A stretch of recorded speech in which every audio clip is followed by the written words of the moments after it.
Pernah dulu terlintas sebuah cerita di mana penangkap Felda LBJ menjadi jutawan segera yang begitu mewah ketika itu dengan mendapat pembasahan daripada penolakan tanah oleh kerajaan. Dan kita hari ini kita nak lawat semula kawasan tersebut. Jom. Assalamualaikum warahmatullahi wabarakatuh. Hari ini kita masuk ke Felda LBJ Labu Junction, di mana dulu pernah gempar. Kawasan Labu Junction ni semua tiba-tiba menjadi jutawan sekelip mata dengan pengambilan tanah di KLIA dan juga di Sepang F1. Jadi hari ini kita tengok setelah hampir 20 lebih tahun peristiwa ini berlaku. Jadi kita tengok banyak rumah-rumah banglo, rumah-rumah yang besar gah ini sunyi sepi. Ya, pada ketika itu ramai orang kampung di sini mendapat rurian untuk semua orang mendapat jutaan ringgit daripada tanah yang terjual di KLIA dan juga di Sepang F1. Jadi bila kita tengok sini, kampung ni sunyi saja. Deretan jalan ni semuanya adalah rumah petara banglo lot yang besar. Jadi ini suasana terkini. Tapi yang sedihnya ada juga rumah-rumah yang akhirnya terjual kepada kaum yang lain. Mana orang tu boleh duduk di sini dan beli tanah-tanah orang kampung yang dulu mereka menjadi jutawan segera di LBJ ni kan. Jadi kita tengok suasana rumah-rumah sini. Kalau ni tanah Felda, ni tanah rancangan Felda, secara logiknya mereka tidak mampu untuk hasil atau membuat rumah sebesar ini kalau mengikut kepada pendapatan sebagai peneroka. Tapi rezeki mereka ketika kerajaan hendak mengalihkan lapangan terbang daripada Subang ke KLIA, mereka ni semua mendapat habuannya. Tengok rumah-rumah ni, kan kecil-kecil anak rumah ni kan. Tengok rumah warna hijau, bumbung hijau tu. Rumah 3 tingkat. Rumah yang mereka buat ni bukan calang-calang kan.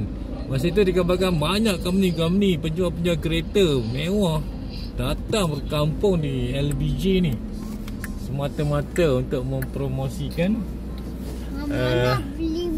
jualan kenderaan mewah ni, dan dikhabarkan mendapat sambutan yang gila-gila penjualan kereta-kereta mewah di sini pada ketika itu. Jadi suasana itu kini dulu meriah LBJ ni. Sebab apa? Ramai orang datang berkampung di sini sebabkan mereka ni tiba-tiba menjadi jutawan. Hari ni selepas 20 lebih tahun, kampung ni sunyi sepi. Rumah yang ada pun sudah tidak dapat dimaintainkan lagi. Sudah naik kulat mungkin sebabkan tiada lagi pendapatan. Dan inilah suasananya. Jadi kita kena akui bahawa bangsa kita bila dapat duit sedebak ni, dia menjadi kaget atau menjadi panik. Kalau aku sendiri pun dapat duit terbijak ni pun panik juga lah kan. Jadi ini adalah hasilnya. Banyak rumah-rumah sudah ditinggalkan itu saja. Dan juga kita tak tahulah perkembangan terkini pada penduduk yang menghasilkan rumah-rumah yang besar-besar ni, sama ada tanah-tanah mereka atau tanah rancangan mereka masih lagi mereka usahakan, ataupun generasi itu pun sudah tak ada lagi di sini. Mungkin anak-anak atau cucu-cucu mereka pula yang take over hasil di kawasan LBJ ini. Jadi itulah sebahagian daripada gambaran suasana di LBJ yang pernah menggemparkan negara suatu ketika dahulu, yang mana orang Felda majoriti ketika itu di LBJ menjadi jutawan segera. Saya tengok rumah tu, Allah, besar gila rumah tu kan. Tapi suasananya tinggallah seorang dua, sudah tidak ada lagi penghuni kan. Kepala rumah tu ni pun Cina dah beli, Cina dah duduk. Dan itulah akhirnya Tok Mat ketika membeli tanah-tanah orang kampung mungkin di Senayan dari Tok Mat dalam buat polisi baru, dia tak bagi duit 100% kepada tuan punya tanah. Tapi Tok Mat telah membuat perjanjian dengan memberikan rumah dan juga tapak tanah serta sedikit wang untuk tuan tanah tu, agar dia tahu kalau dia bagi 100% tanah, maka duit tu akan hilang dalam sekelip mata. Kalau dia beli dalam bentuk yang macam tu, sekurang-kurangnya aset ada di depan mata sehingga akhirnya, insyaAllah. Jadi itulah sebagai daripada perkembangan terkini di Labu Junction. Jadi kebetulan saya lalu sini, saya pun senang sangat tengok suasana ni. First time saya masuk Labu Junction kan. Jadi kita pun meneruskan perjalanan seterusnya. Ini suasana ini paling kurang pun rumah yang macam ada rumah kayu kan. Jadi kita tengok tak logik satu tanah pancangan kampung sepanjang jalan rumah banglo. Semua rumah banglo besar-besar. Adakah tengok ada tiang berapa besarnya?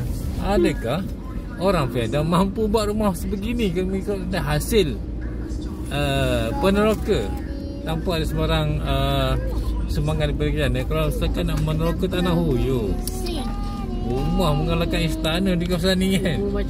Jadi kalau kata hasil daripada penerokaan ni, saya cukup yakin mereka tidak mampu untuk menghasilkan rumah-rumah yang indah sebegini kan, melainkan dapat income ataupun duit tepi jalan. Sepanjang jalan ni, ini ada rumah Cina nampak ni. Cina dah beli ke tapak sepanjang jalan, maksudnya rumah banglo.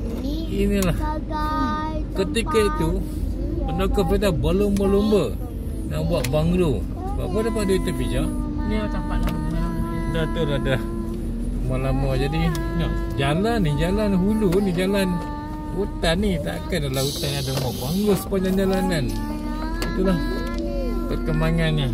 Jadi saya pun dapat tengok suasana ni, seronok, dan semoga kita dapat pengajaran daripada kisah Labu Junction melahirkan jutawan segera tanah air satu ketiga dulu.